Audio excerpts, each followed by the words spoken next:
In the last 20 months he served as Commissioner of the Bureau of Customs, Ruffy Biason has been put under the spotlight in recent weeks after President Aquino publicly expressed his dismay over the performance of the government agency. Para namang nakikipagtagisan sa kapalpakan itong Bureau of Customs. Imbis na maningil ng tamang buwis at pigilan ng kontrabando, parang walang pakundangan ng pagpapalusot nila ng kalakal pati na ng ilegal na droga, armas at iba pa sa ating teritoryo. Saan po kayo kumukuha ng kapal na mukha? Kulang na lang yata sabihin nilang wala akong pakialam kung mapunta sa masamang loob ang armas. Wala akong pakialam kung ilang buhay ang masira ng droga. After the SONA, Commissioner Biason offered to resign from his post as head of the Bureau of Customs, but this was declined by the President, stating that he still has the confidence in Biason and that he is doing his job well, despite the many challenges he has to face within the Bureau. In past interviews, Biason has admitted that corruption within the Bureau is difficult to relinquish and that band-aid solutions will not work since the corruption is systematic and well entrenched, that the removal of personnel are not enough to solve the problem. Kasi sa ilalim talaga ng batas, ang may full authority sa bawat puerto ay ang mga collectors. So, masasabi natin na kung magkaroon tayo ng movement doon, that is one significant move towards reforming all our units in the front line. In light of the situation, what should Commissioner Ruffy Biason do to the Bureau of Customs? What sort of reforms and legislations will he push to improve the performance of the Bureau? We will ask this and more from the man himself. Good evening, you're watching News Cafe on the Solar News Channel. I'm Jing Magsaysay, and joining me tonight is Bureau of Customs Commissioner Ruffy Biason. Commissioner, good evening. Thanks for joining me. Thank you for having me here. How did you feel when you heard the President's SONA? First of all, did he talk to you about it before? No, I had an inkling about what would be said in the SONA because some information reached me that there would be some commentaries about the Bureau of Customs. On my part, I actually sent a letter to the President requesting that the Customs Modernization Bill be given space in the legislative priority. So I was hoping that there would be some mention about the CMTA bill. But when I was informed that there would be some criticisms, I still looked at it as an opportunity. Because whether there's a positive or a negative comment from the President, it only means that there will be priority for the Bureau of Customs. And that by itself is already an achievement as far as I'm concerned. Because we've been pushing for certain measures to initiate reform in the Bureau. And there would be support needed coming not just from the President, but even from the Legislative Department. You knew that he was going to criticize the Bureau, but you didn't know what he was going to say. Yes, there was information that there would be some criticisms about the Bureau, but not exactly what would be said. So what I heard at the SONA was something that, of course, caught me by surprise. What was surprising about it? The figures or the fact that he mentioned it? Or the tone that he used? Well, one is the comment about interception of drugs. Okay. Because we posted the record interceptions of prohibited drugs during my term. Yeah. We were able to intercept almost ₱500 million worth of drugs in 1 year alone. And it was an accomplishment which was 100% over previous administration. Okay. So that was one area where I was a bit surprised. And even with firearms, because we've been so you're saying this was underreported to the President? He didn't know about it? The speech of the President has the inputs of many agencies. So perhaps we would just have to resubmit this information that we have about our interceptions on drugs and firearms. Did you feel that he was talking to you? Well, when I'm you the head heard of the it? agency, Yeah. and naturally, I would hold accountability to the agency I Right. head. That's why when he was still delivering those comments, Right. I already had in my mind a decision to submit to him my Resignation. my resignation. And I know I've been criticized with this for texting the president, but at that moment, I felt that I had to make an immediate response. And there is no other more direct and more immediate response to the president than sending a message immediately. Yeah. What did you Because tell I was him? expecting that immediately after President Sona, media would be going to me for a comment. Right. I wanted to be prepared with a statement. What did you tell him? What did you text him? Well, I told him basically that I take these comments seriously, and that my basis for stay in the Bureau is his confidence. So I'm offering my resignation in light of the statements that he made at the SONA. And his reply was? And he replied, well, if I remember correctly the words, he said, "Ruffy, you and I know the difficulties of reforming your agency. And my confidence in you remains." Okay. So that was his reply, and he replied minutes after I sent the message. So I was prepared with a statement after the SONA. Again, it was my way of directly and immediately sending my position to the president. Did you talk to the president after?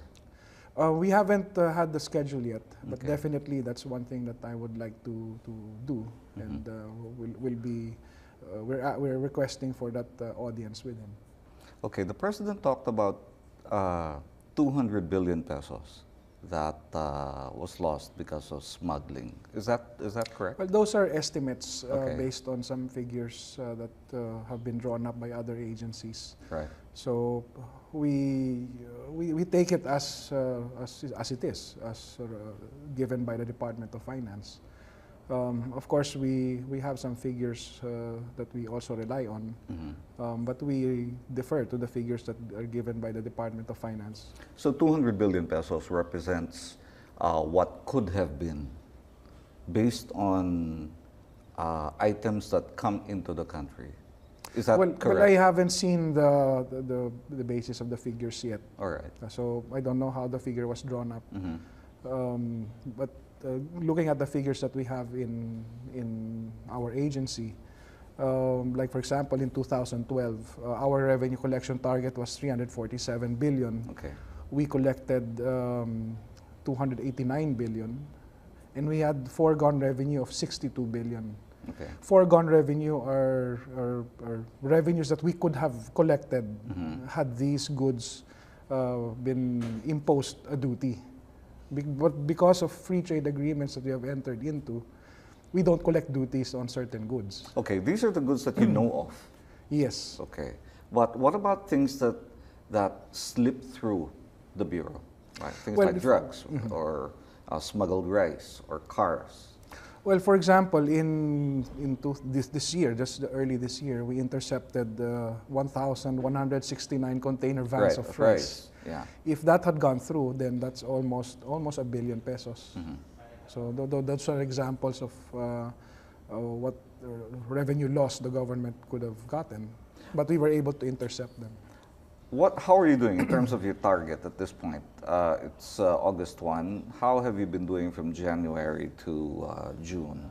There are reports that you have earnings of 145.19 billion. Well, we've been, one thing is that during my term at least, we've always been posting positive growth compared to previous years. So our collection, when I got in September 2011, at the end of 2011, we were up by about 11% over previous year. In 2012, we were again up by about 2% over previous year, and this year we're still on that trajectory. Although we've fallen short of the monthly targets, as I was saying, there are some justifications for that. And the example I gave in 2012 was the foregone revenue that we have. All right. And over the years, this foregone revenue has been growing. Like in 2012, it was about 41 billion.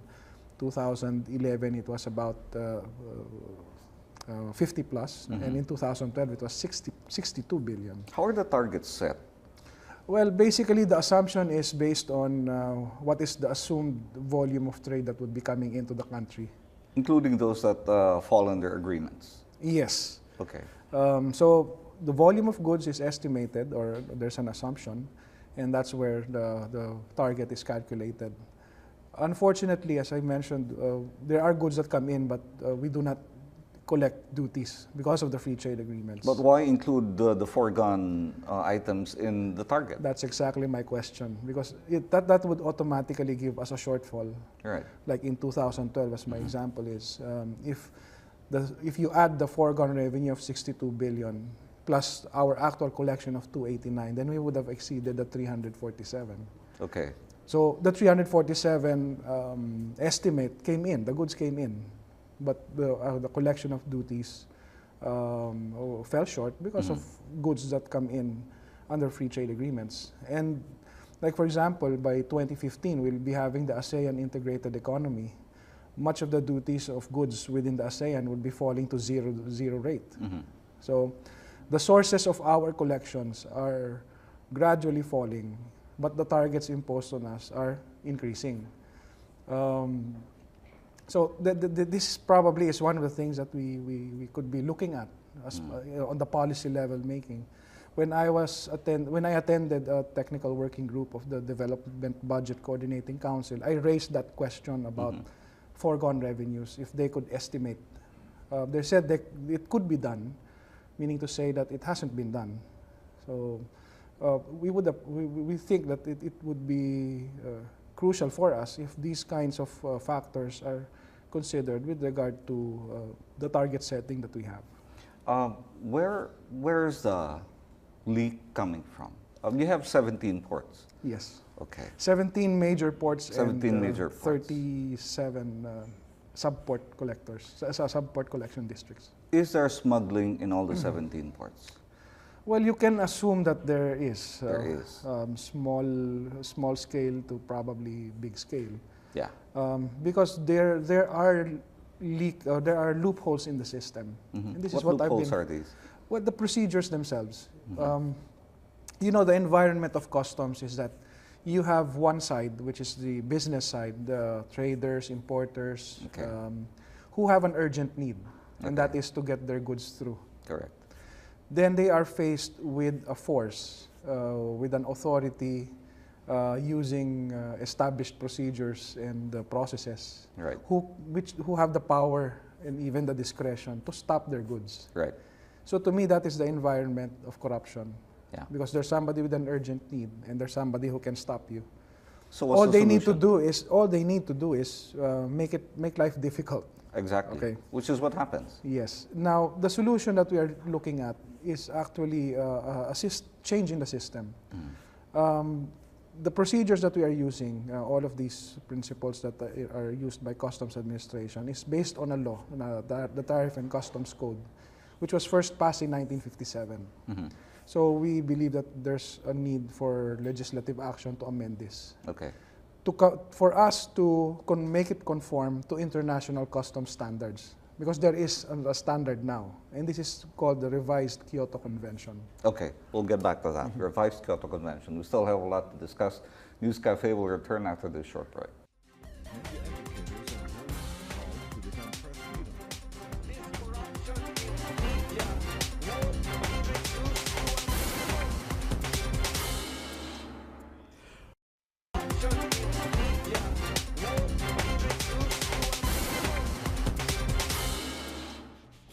We're still watching News Cafe and the Solar News Channel, and we're still joined by our guest, Bureau of Customs Commissioner Ruffy Biason. Commissioner, thanks for joining me again. Thank you.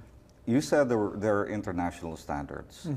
for Customs controlling administration, goods? yes. Customs, okay. Can you Well, the explain? revised Kyoto Convention set the standards for customs administrations around the world to follow. This is seen as a measure to address corruption and the ease of doing business among nations. So our basic law, the Tariff and Customs Code, is not compliant to these standards. What is the Kyoto Convention? What are the standards? Well, What does it say? In a nutshell, it lessens the non-tariff barriers for goods that enter a country. Okay. Non-tariff barriers mean that these procedures. The objective of the Kyoto Convention is to simplify, harmonize, and standardize these procedures. So it addresses ease of doing business, and it addresses corruption because it lessens, if not removes, the environment that I was talking about earlier. Okay, operationally, can you describe to us how different that environment is from the present environment, where the goods come from up to Yes. when they get- when they get One difference would be the fewer number of procedures that an importer has to go through, Okay. fewer number of requirements, so that at the front end, at the border, right. there is less stress on the importer. There is less opportunities for abuse of discretion by authorities. So it addresses the problem of corruption, and it makes trade facilitated. There are also measures that are installed into the system which would address the concern of illicit trade. So while you loosen up on the front end, you have to strengthen your risk management system. The risk management system is the one that would ensure that only legitimate trade is coming into the country. And it automates the process of selecting which goods are high risk and low risk. Then you also enhance your post-entry audit.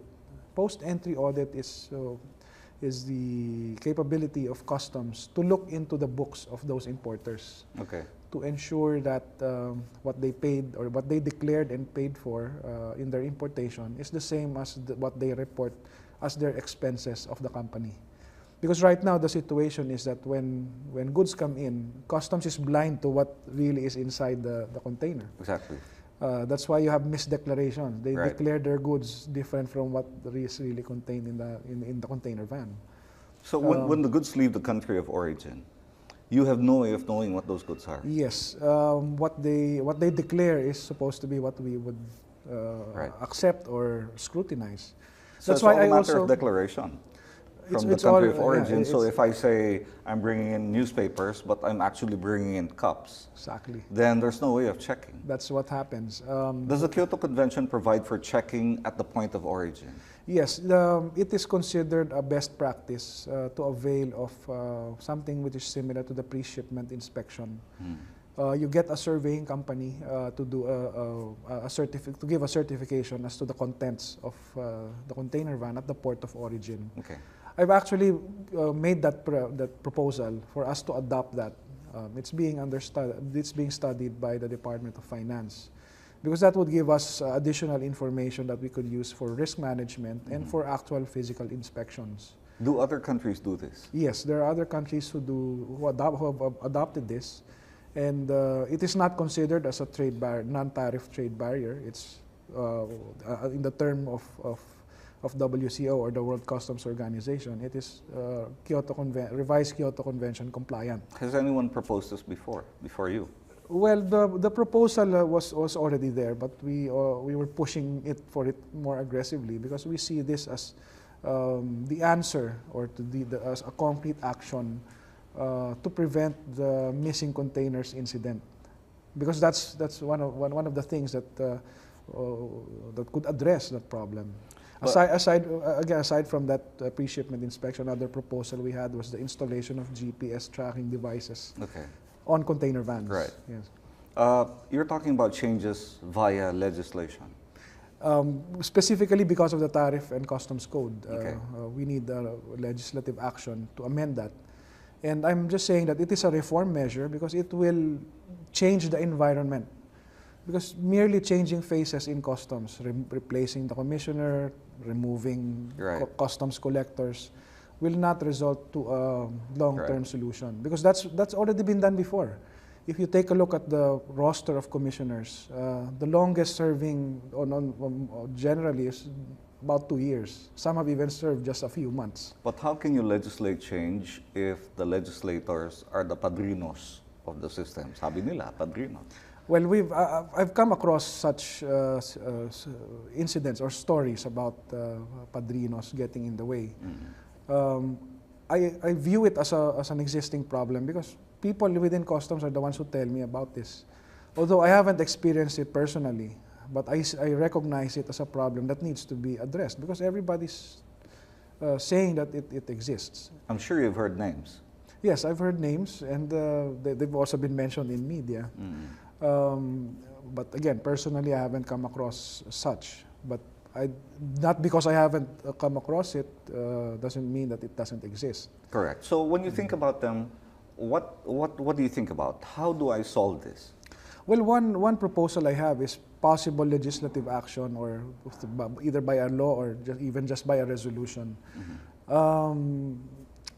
prohibiting or banning the issuance of recommendation letters or requests for employment of BOC personnel by persons in positions, because it all starts there. If somebody gets in because he knows he has a padrino in the higher ups, his attitude changes. He becomes defiant. He feels that he is above anyone else. So this is how it's been done. Yes, legislators put in their people. Nagtatanim silang tao sa loob. Yes, that's what I've been told. Again, I haven't experienced it. Although I've experienced letters of recommendation coming from prominent personalities, but I treat them only as character references. To me, they're not the basis for hiring an employee. So how does it work? How do they get away with it? What's their modus operandi? Well, what I know is that this is just one way of getting their people in. And as I said, once in, they have this so some degree of arrogance. Once they're in, what happens? They take control of certain. Certain, kunyari, lahat ng kotse kay ganito, lahat ng rice kay ganito. Is that the way it works? If they get into a key position, then they're able to influence things, the process. So that's one way they can benefit from it. Have you identified the cartels, or there's no the groups that take in, kunyari, rice? There's a certain group that takes in rice. We've heard rice cartels before, and or cars or drugs, for example.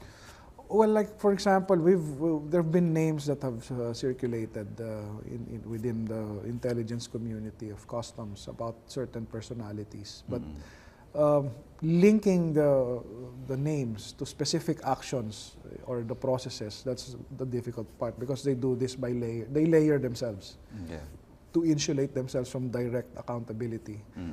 So some say you already know about the names, why don't you prosecute? Well, we know that prosecution entails having evidence. And we are looking for the evidence, but it's really a cat and mouse game that's going on, because one of the practices they do is layer themselves to insulate from being directly implicated. Is there a systemic solution? Yes, I believe there is, and I also believe that it can be done within the remaining years of the Aquino administration. We have a president who is determined and decided to reform customs. That's why he mentioned it in the SONA. But being the Commissioner of Customs, I also have some solutions in mind that I know is beyond my own actions. That's why I'm calling on other agencies or departments who may be able to help us, because some of the strategies that we need to employ as a measure to reform the Bureau cannot be done by the Commissioner. Example, again, going back to changing the law, it's the legislative department. The padrinos. The 17 port collectors, can you fire them instead of asking them to resign? Well, I can't fire them from the service. They are all civil service officers. They're career officials. They have to be processed. The way to remove them is to, one, is if we're able to file cases against them based on specific charges, or if they voluntarily resign their employment in the Bureau. You think they will? I don't think they will. I don't think they will do that. Because so far, they would say that they have no basis to resign. Of course, that's their defense. Yeah. So what I did now is to direct them to submit letters of relinquishment of their assignments. Actually, I don't need their letters because I have the authority to reshuffle them. Why not just do it? But I wanted them to take a personal action. Okay, you just wanted to see what they were going to do. Yes, as a gesture or as an action of support to the reform effort that we are doing. Did they? Well, there was only one who did not submit that letter of relinquishment, although he conveyed to me his support for the reform effort. His legal position was, I don't need his letter of relinquishment to remove him from his post. So he's submitting himself to my discretion and decision. That's what he told me. Okay, is that better for you, or are you taking that as ayaw niya? Well, it's much better than what others have experienced, because in the past, commissioners have tried to remove personnel from their posts, and what they got was a TRO. Right. So it's a lot better than having a TRO, because that's really defiance. In this case, he conveyed to me his willingness to subject himself to whatever decision. Probably it's personal pride not to submit the letter. But I'm glad that he acknowledged that I have the authority to remove him from his post. How do drugs come in, for example, well, and firearms?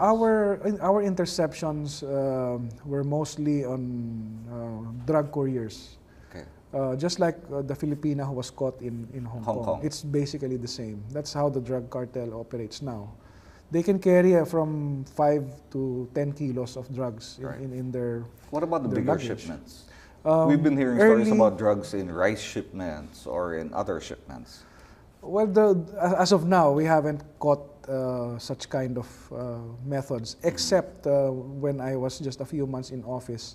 We were able to intercept 4 containers, which contained equipment to set up a drug lab and chemicals, precursor chemicals. So I was referring to it as a franchise package, because it was basically that. It was enough to set up a drug lab, all the equipment, including the air conditioning, the air filters, etc., and the laboratory equipment. We were able to intercept that in 4 containers, including the chemicals. But as far as finished products are concerned, we intercept mostly drug couriers. How long are you giving yourself? Are you giving yourself a month or a year? Are you going to promise the president anything? Well, I give myself, to me it's a day-to-day thing. I could be fired tomorrow, or I could be asked to relinquish the post as well. So I look at it as a day-to-day existence for me as commissioner. But I have a plan, a reform plan, and I'm looking at it as the period left with the term of the president, because at the most that's the maximum time I'll be serving the term of the president. So we have an actual strategic plan of reform. It's set on paper. We've been doing it even before all of these controversies started. So I have that vision and I have that mission. That I'm working on. But if the president says tomorrow or this afternoon that, okay, it's time for you to go, definitely I would put up a fight. Because in the first place, I did not ask for this job. I was recruited to get this. And I only accepted it because I wanted to be part of the president's reform plan. And he's the only president I've come across who's really not only sincere, but decided and determined to change customs. All right, Commissioner, thanks for your time. Thanks for joining us you. tonight. Unfortunately, that's all the time we have for today. I'd like to thank our guest, Commissioner Ruffy Biason of the Bureau of Customs, for being here. Join us again next Thursday for another round of discussions here on News Cafe. I'm Jing Magsaysay. Salamat po.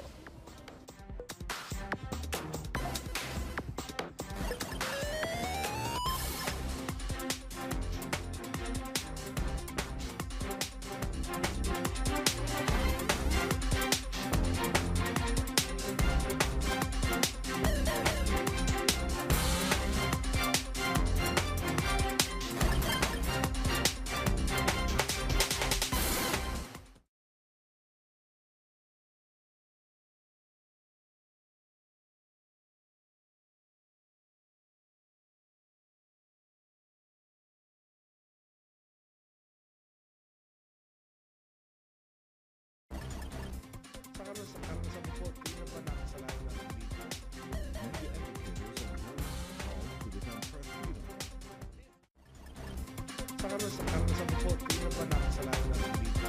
Media educators and journalists call to defend press freedom.